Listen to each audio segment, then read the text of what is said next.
yang kita sampaikan. Lalu vokal itu berkaitan dengan suara, biasanya berupa tempo, nada. Jadi dalam public speaking sama halnya dengan menyanyi ya, kita juga berlatih vokal di situ. Kita berlatih nada, kita berlatih intonasi, tempo, dan sebagainya. Lalu ada visual, itu biasanya berkaitan dengan gambar yang kita gunakan. Contohnya sekarang saya menggunakan visual atau gambar dari PowerPoint yang sudah saya buat, itu biasanya mendukung kita ketika melakukan public speaking. Nah, visual ini sendiri tidak serta-merta bisa kita buat ya. Kita harus mengikuti ya, gimana sih visual itu bisa juga secara satu sisi dia bisa membuat public speaking kita efektif, tapi di sisi lain juga bisa membuat public speaking kita menjadi terjerumus ya, atau menjadi jelek, kurang nyampe ke audiens. Jadi nanti akan saya share juga materi bagaimana kita bisa memanfaatkan visual secara efektif. Dan saya akan menayangkan video salah satu best practice atau contoh public speaker handal yang mana dari verbal, vokal, dan visual itu beliau sangat menguasai. Jadi mungkin bisa dijadikan sebagai contoh, nanti di akhir-akhir akan saya tayangkan videonya agar dapat dianalisis oleh Bapak dan Ibu sekalian. Oke, baik kalau begitu. Ini nanti ya, terakhir aja kita untuk praktiknya. Lalu saya akan pindah ke gestur. Gestur ada di, nah ini.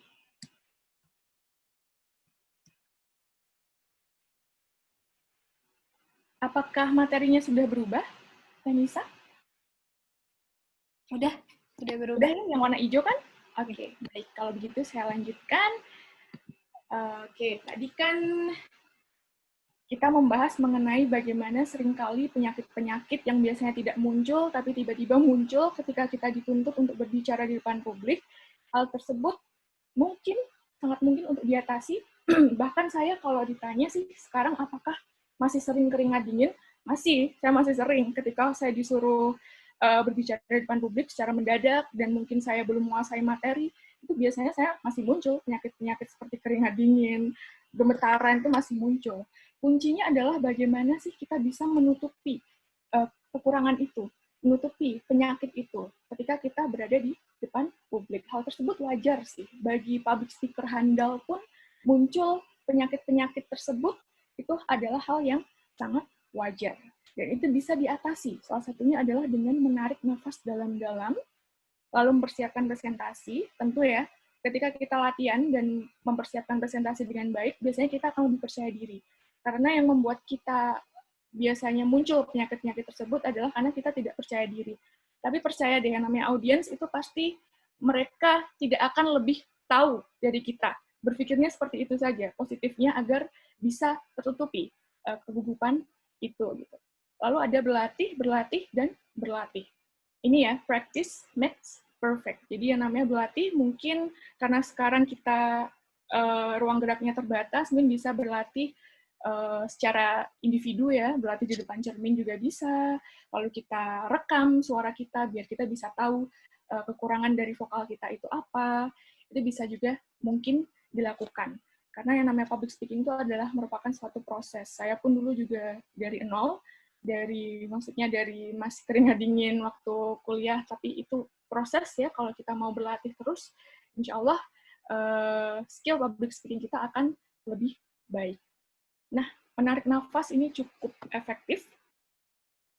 Pengalaman saya, menarik nafas dalam-dalam itu cukup efektif untuk relax ketika kita tiba-tiba dituntut untuk melakukan presentasi di depan publik. Ini ya. Kalau bagi saya yang paling penting adalah poin ketiga, yaitu berlatih itu tadi, atau practice. Ini sangat penting dalam public speaking dan bisa dimulai dari sekarang, karena mungkin bisa dilakukan juga secara individu. Biasanya saya suruh dulu kalau saya ngajar mahasiswa saya, itu saya suruh mereka latihan dulu di ruangan kosong, ruangan kelas kosong. Kalian berbicara mungkin di depan teman kalian 1 atau 2 gitu. Lalu suruh teman kalian kasih feedback, itu juga bisa menjadi effort ya, atau upaya untuk berlatih public speaking. Selanjutnya, tadi saya akan masuk ke gestur atau komunikasi nonverbal. Jadi dalam public speaking tadi seperti yang sudah saya bilang itu merupakan kombinasi dari verbal dan nonverbal. Dan saya pernah mendengar riset dari, saya lupa nama profesornya, itu sebuah studi menunjukkan bahwa komunikasi itu melibatkan 7% verbal, sisanya nonverbal.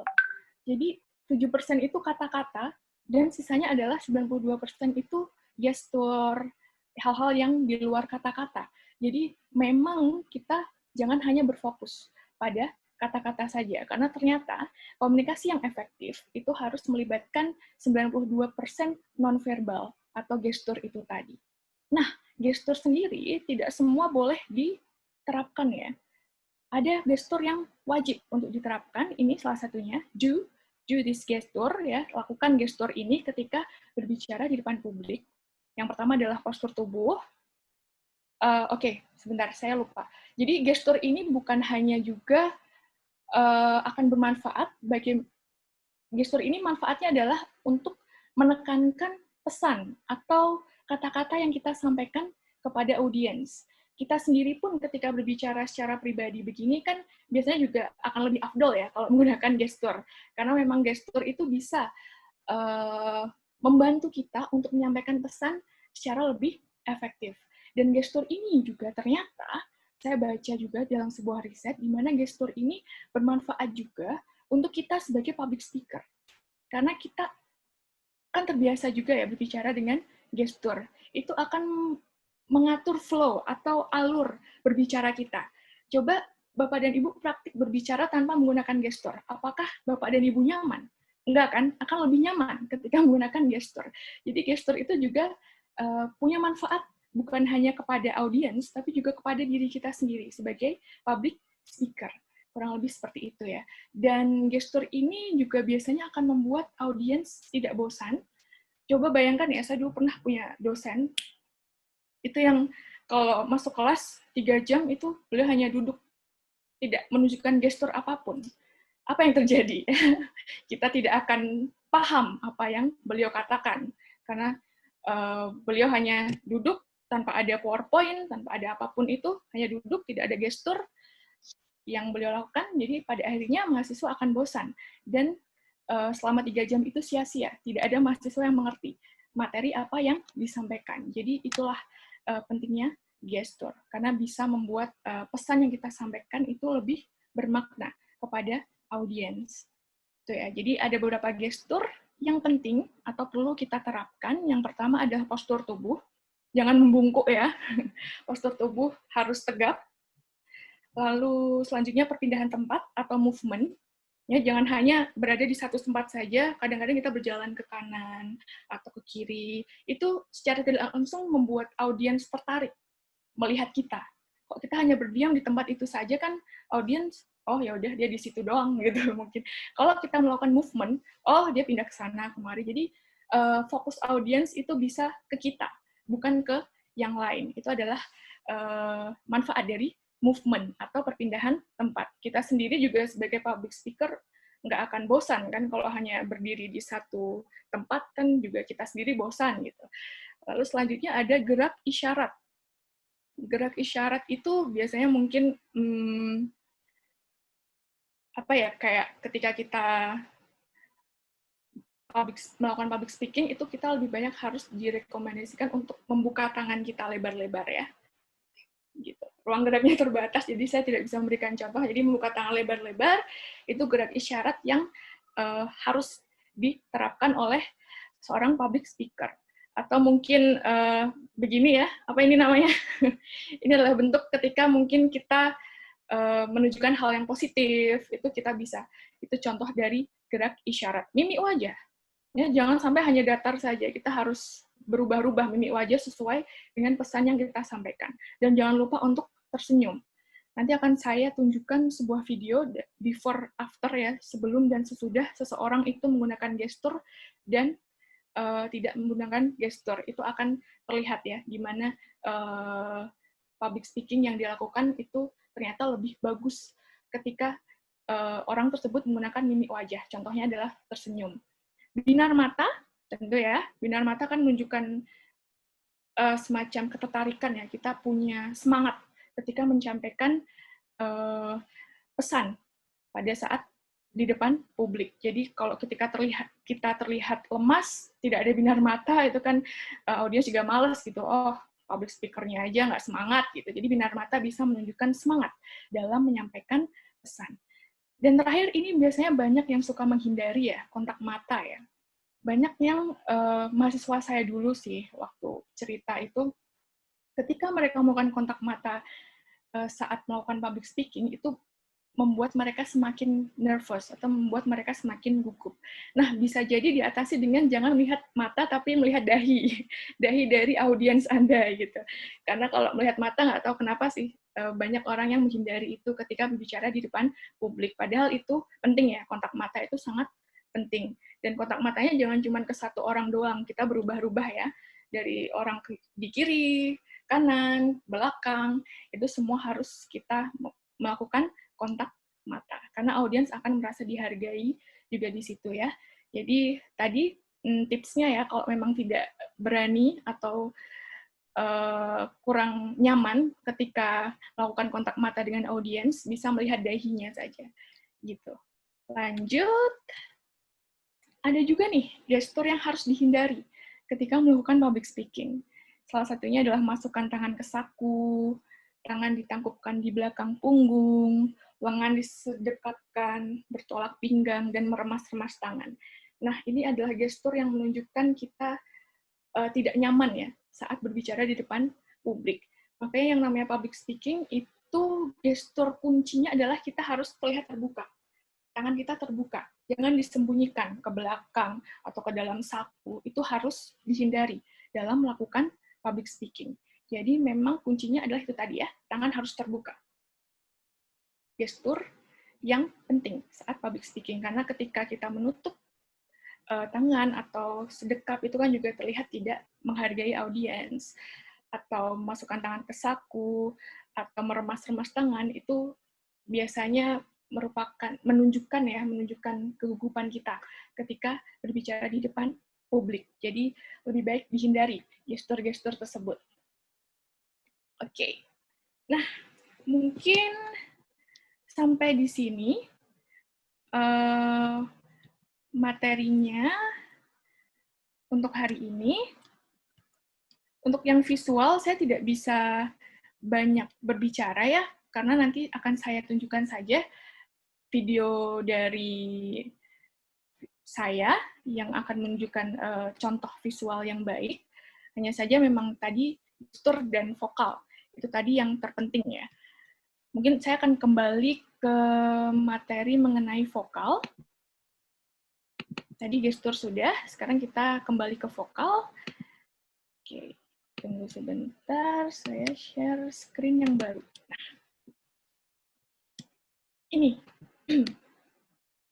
Vokal sendiri terdiri dari beberapa macam, ada artikulasi, intonasi, volume, tempo, tipe suara, logat, parasering, aksentuasi, dan ekspresi suara. Ini bisa dipraktikkan sih, Bapak dan Ibu, dari sekarang ya. Mungkin mau praktik? Mulai dari sekarang, apa sudah siap kalau mau praktik?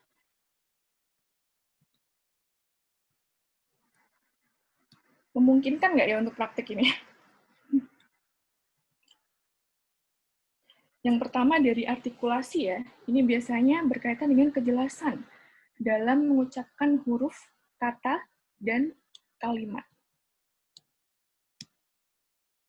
Coba, ucapkan nama lengkap Anda dengan jelas, cukup sekali saja.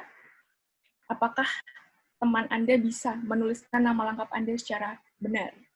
Kalau sudah benar, itu berarti artikulasi Anda sudah baik. Gitu. Kalau mau praktik sekarang, memungkinkan nggak ya, Teh Nisa? Dari teman-teman inspirasi anak negeri, memungkinkan untuk praktek di sana? Lagi pada ngumpul nih kebetulan. Iya, kebetulan lagi pada ngumpul ya. Misal saya ya mengucapkan nama lengkap saya, Akida Nuril Salma. Apakah semua bisa mendengar dengan jelas? Saya. Coba diulangi nama saya, Bapak dan Ibu. Anda Nuril Salma. Coba diulangi, Bapak Ibu.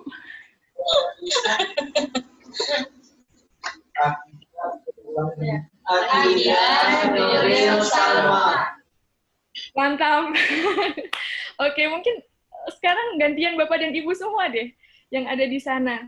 Satu aja deh, jadi contoh gitu. Satu, Bapak dan Ibu, siapa yang mau mengucapkan nama lengkapnya? Coba. Nah.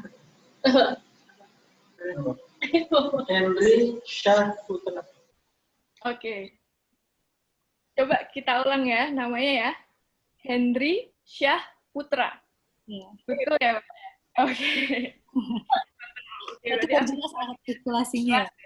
ada lagi yang mau mencoba yang agak panjang gitu nama lengkapnya?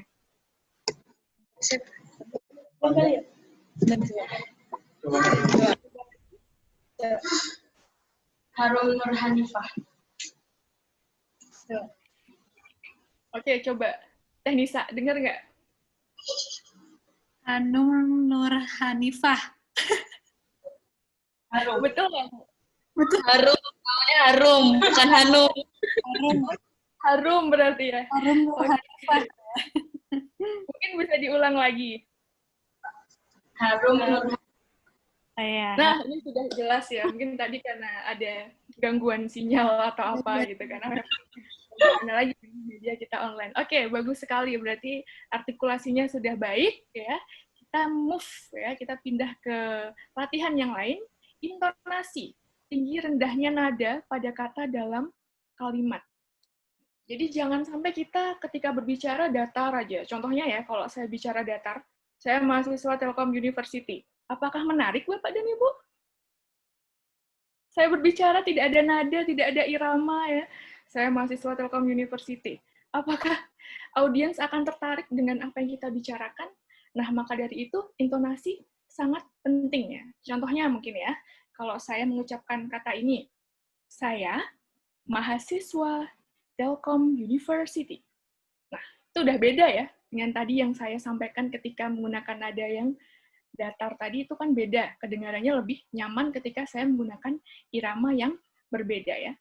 Contohnya, saya mahasiswa Telkom University. Nah, itu contoh intonasi ya, bagaimana kita menggunakan nada tinggi dan nada rendah di situ agar bervariasi. Mungkin ada yang mau praktik lagi intonasi di sini?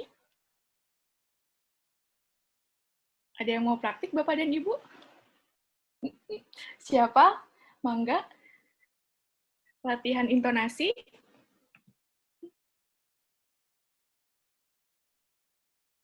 Ada nih yang mau jadi relawan untuk praktik?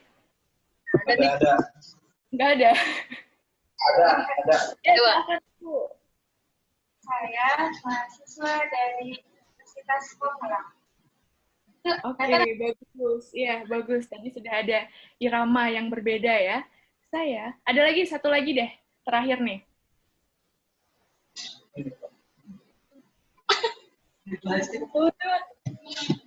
Satu lagi dong, yang belum.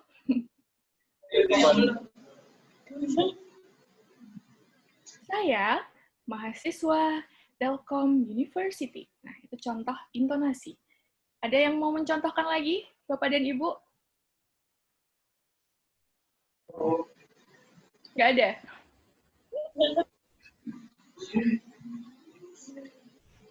Tidak ada ya sepertinya ya. Ya sudah, satu saja lah. Oke, baik. Kita lanjut lagi ya. Volume, pengaturan volume. Nah, ini harus disesuaikan juga agar pesan didengar telinga audiens. Ini biasanya diterapkan ketika kita melakukan presentasi secara langsung ya. Karena kan audiens banyak, nggak semua duduk di depan, ada yang duduk di belakang juga. Jadi kita harus tes suara apakah volume kita akan didengar oleh orang seluruh di ruangan. Jadi kita harus sesuaikan volume kita sebelum kita melakukan public speaking. Nah, orang-orang kan punya volume suara yang berbeda ya. Kalau saya sendiri termasuk orang yang punya volume suara yang besar. Bahkan waktu saya kuliah dulu sering diejek sama teman-teman saya, emang kamu makan toa ya? Suara kok kenceng banget gitu. Karena memang saya punya volume suara yang besar. Tapi kan orang beda-beda. Ada yang punya volume suara kecil. Jadi di situ harus disesuaikan dengan kondisi agar pesan yang disampaikan itu bisa efektif ke semua orang yang ada di dalam ruangan tersebut gitu. Biasanya kalau saya masuk kelas nih, masuk kelas lagi ngajar gitu, saya biasanya akan tanya ke mahasiswa yang berada di belakang sendiri itu apakah suara saya terdengar? Karena saya takut 3 jam saya bicara di depan anak-anak ternyata yang di belakang nggak dengar gitu. Jadi itu salah satu contoh gimana sih kita bisa menyesuaikan volume. Mungkin kita bisa tanyakan kepada audiens yang berada atau yang duduk di belakang mengenai volume suara kita apakah sudah bisa terdengar oleh mereka. Itu ya contohnya pengaturan volume. Nah, ini mungkin nggak bisa ya diterapkan ya, karena ya pasti akan sulit, karena kita tidak bertemu secara langsung, jadi kita skip saja ya. Yang jelas tadi, tips dari saya, biasanya sebelum kita memulai public speaking, kita tanya dulu seluruh hadirin apakah sudah mendengar suara dari kita. Gitu. Tempo nih, kecepatan dalam berbicara, ini kelemahan saya. Tempo, saya biasanya punya kebiasaan berbicara sangat cepat. Bahkan dulu waktu saya melakukan presentasi di depan dosen saya, itu dosen saya langsung nyindir saya, Salma, kamu habis presentasi atau habis lari sih? Coba ambil lagi nafas dalam-dalam gitu. Karena saya berbicara tuh seperti dikejar nggak tahu apa. Sangat cepat berbicara saya. Tempo saya sangat cepat. Jadi ini harus mulai dilatih ya, kecepatan dalam berbicara, karena akan mempengaruhi efektivitas pesan yang disampaikan. Jadi jangan terlalu cepat, jangan terlalu lambat juga. Coba kalau saya ngomong lambat ya, saya praktikan ya. Kecepatan dalam berbicara akan mempengaruhi efektifnya. Nah, itu saya terlalu lambat kan? Apakah nyaman para audiens mendengar saya berbicara sangat lambat? Tidak nyaman juga ya. Maka dari itu, sedang-sedang saja lah, seimbang saja, jangan terlalu cepat dan jangan terlalu lambat juga. Tempo yang harus kita sesuaikan ketika melakukan public speaking. Ini adakah yang mungkin bisa dibaca ya? Praktik lagi, satu relawan membaca screen dari saya, apakah temponya sudah sesuai atau tidak? Ada yang mau kira-kira melakukan praktik? Nggak ada ya? Silahkan.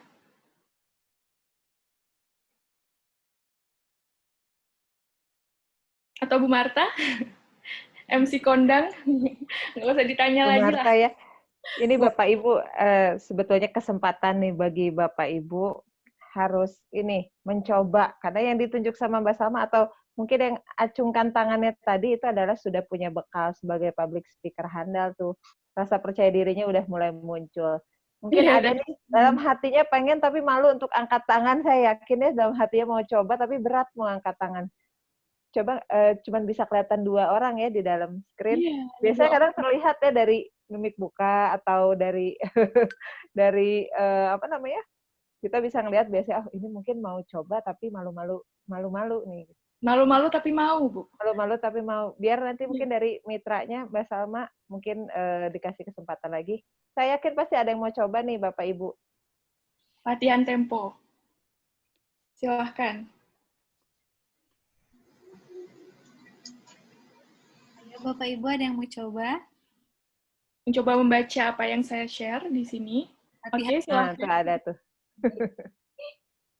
Nah, ini Ibu udah punya bekal sebagai public speaker handal, Bu. Kasih Iya, ini aplaus calon-calon buat Ibu dong. Nanti Bu Marta tersaingi nih kayaknya. Iya nih. Ibu ngambil lahan pekerjaan saya nanti, Bu ya. Kak, screen-nya kurang kelihatan, boleh yang sebelumnya aja biar bisa dibaca jelas. Screen-nya kurang kelihatan ya, Ibu ya? Sedikit.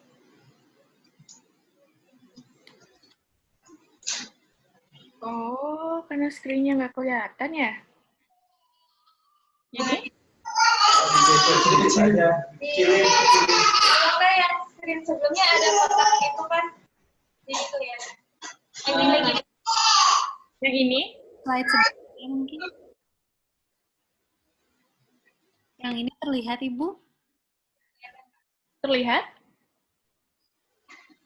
Dibaca saja sih mungkin, agar saya tahu temponya seperti apa. Kecepatan dalam berbicara akan mempengaruhi efektifnya pesan yang disampaikan. Nah, oke, bagus sekali temponya ya, Bu Marta. Sepertinya akan ada pesaing Ibu ya. Iya, ini Ibu. Ibu siapa namanya, Bu? Ibu Fat. Nama lengkapnya Ibu? Farahma. Oh, Ibu Farah ya, Bu ya? Oh, mohon maaf ini mungkin ya karena kita secara digital ya Bu ya pasti noise-nya banyak. Bukan karena artikulasi Ibu tidak jelas, tapi mungkin ini ada noise-nya. Saya tadi mendengarnya Ibu Farah, salah ya? Syifa Rahma. Oh, Syifa Rahma. Oke, Ibu Syifa. Kasih aplaus dulu dong buat Ibu Syifa semuanya. Luar biasa Ibu. Luar biasa, Ibu Syifa udah mencoba kesempatan yang ini Bu ya diberikan oleh Mbak Salma. Iya, temponya sudah seimbang ya, balance ya. Tidak terlalu cepat, tidak terlalu lambat juga. Jadi tadi saya sudah nyaman banget dengerinnya, Bu. Oke. Coba latihan artikulasi, intonasi, dan tempo secara bersamaan ya. Ada lagi nih, Bu siapa Rahma? Atau siapa tadi? Syifa Rahma. Syifa Rahma, Ibu lagi sepertinya jadi korban. Tapi boleh dikecilin lagi. 5 kali nih ya, coba secara bergantian. Kita kelihatan nggak? Masih belum kelihatan.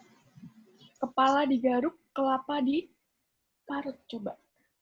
Oke, 5 kali ya. 5 kali, coba. Iya.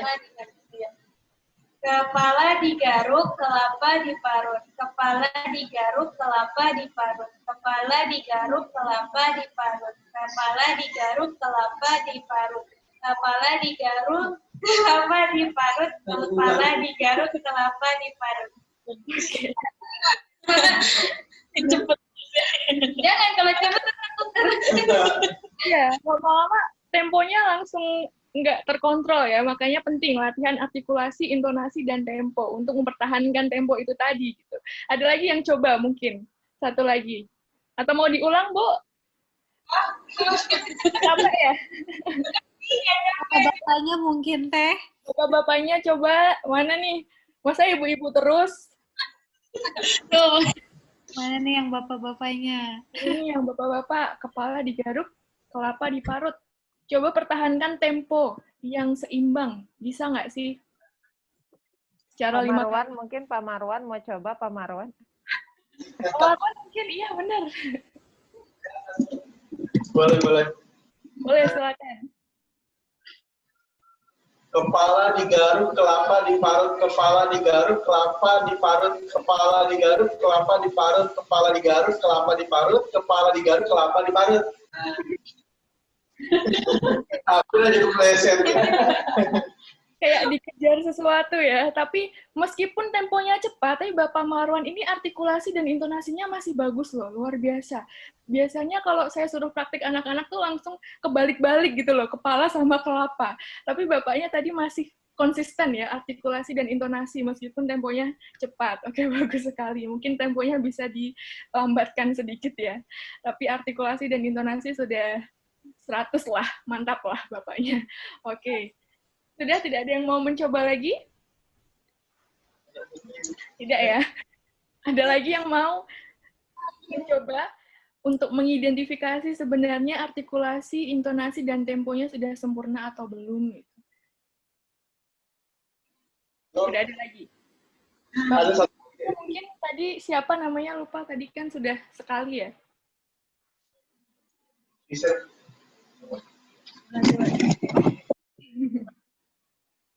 Henry coba. Oh, coba Pak. Kelapa sama kepala yang ketukar. Kepala sama kelapanya. Gak apa-apa. Mau coba? Mau coba ya, Syok? Silakan. Mau lihat nih, saya juga. Kepala digaruk, kelapa diparut. Kepala digaruk, kelapa diparut. Kepala digaruk, kelapa diparut. Kepala digaruk, kelapa diparut. Kepala digaruk, kelapa diparut. Oke, ini temponya seimbang ya.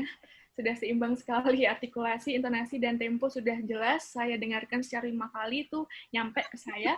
Terima kasih Bapak, bagus sekali ya. Sepertinya guru-guru di sini sudah punya bakat ya, public speaking tanpa perlu diajarkan. Sebenarnya sudah dari lahir ya, punya skill public speaking yang baik. Oke. Kita lanjutkan lagi. Terima kasih atas partisipasinya tadi. Tipe suara ini tidak perlu ya, sepertinya kita akan skip saja, karena setiap orang memiliki tipe suara yang berbeda-beda, tidak perlu. Logat, tadi logatnya sepertinya tidak perlu saya permasalahkan sih. Biasanya kalau saya ya, karena saya orang Jawa, biasanya saya medok. Ya, kalau lagi medok, ya medok. Apakah saya medok? Oke, jadi logat ini sih bagi saya tidak begitu terlalu bermasalah ya, karena asal pesannya disampaikan masih tersampaikan, punya logat pun tidak apa-apa ya, itu sama halnya dengan mempertahankan budaya Indonesia, tidak apa-apa, jadi tidak begitu penting atau tidak begitu esensial. Jadi mungkin udah sih sampai di situ, karena ini pemenggalan kalimat, maksudnya adalah kita jangan ketika berbicara juga harus ada titik, ada komanya, itu kita tekankan melalui nada atau vokal. Contohnya mungkin ini ada koma ya, di sini ya, di screen ini, kita ada nada yang menunjukkan bahwa itu koma. Misal, pemenggalan kalimat, tanda koma, dan titik penting untuk diperhatikan. Itu contoh para sharing ya, atau kita melakukan penekanan dari vokal mengenai apakah itu titik atau koma, itu juga bisa dilatih. Nanti mungkin dipelajari lagi secara mandiri.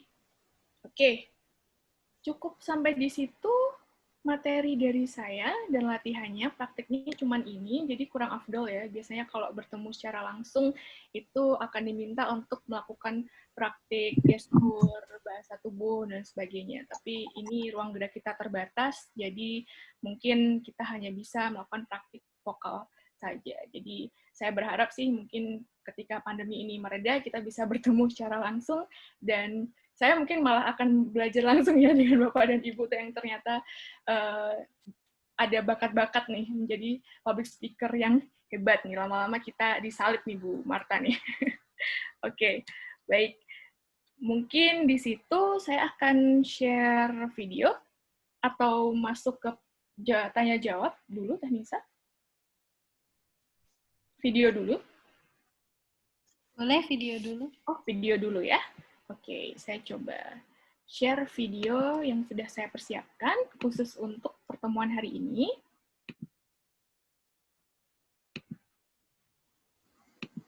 Mohon tunggu sebentar.